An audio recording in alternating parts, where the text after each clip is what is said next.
Começando mais uma coletiva de imprensa, pré-jogo contra o Joinville pela segunda rodada do Catarinense.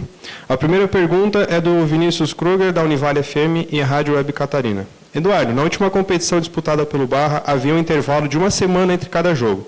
Agora, no Catarinense, vocês terão uma sequência de 6 partidas em apenas 18 dias. Vindo de uma derrota na estreia e considerando outras adversidades que podem surgir ao longo da competição, como realizar um trabalho de correção de erros que também seja qualitativo em cada momento do treinamento, mesmo com tão pouco tempo entre uma partida e outra? Bom dia. Não tem,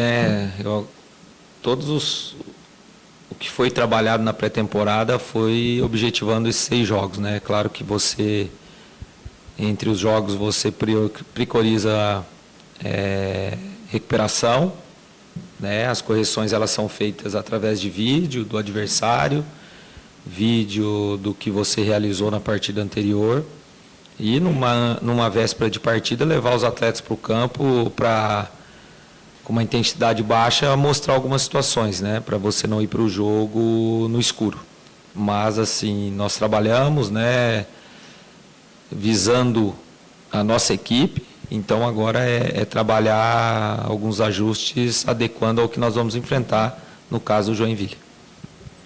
Continuando a pergunta do Vinícius. Eduardo, a primeira rodada do Catarinense apresentou alguns resultados surpreendentes e uma média próxima de 3 gols por jogo. Você acredita que isso possa ser uma tônica para o restante da competição, mantendo uma média alta de gols? E já emendando com a pergunta, como você projeta o confronto diante do Joinville e qual a importância da presença da torcida do Barra no retorno da equipe à sua casa, desde a conquista da Série D, agora em um jogo importante pelo Catarinense? Futebol não se ganha de véspera, né? Futebol se ganha dentro do campo os 90 minutos. Então, pode ser surpresa para alguns, mas todas as equipes trabalham dentro da pré-temporada, de acordo, claro, com o seu orçamento, de acordo com o seu poder de contratação, com a sua estrutura, mas para vencer os jogos. Então, surpresas elas vão acontecer, são naturais, principalmente no início de temporada.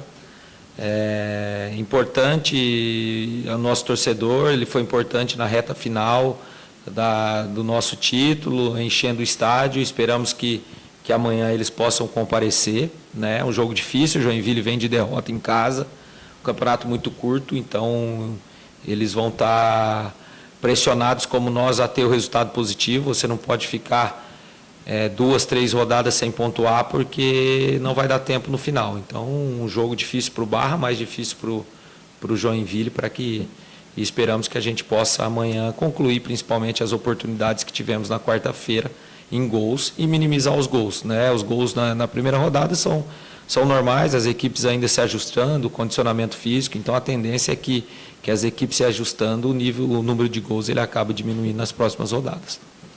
Pergunta do Melo Filho, da Rádio Camboriú. Professor, o que não funcionou em Florianópolis que pode funcionar diante da equipe do Joinville para conseguir essa vitória que seria muito importante diante de uma camisa muito pesada, que é o tricolor da Manchester?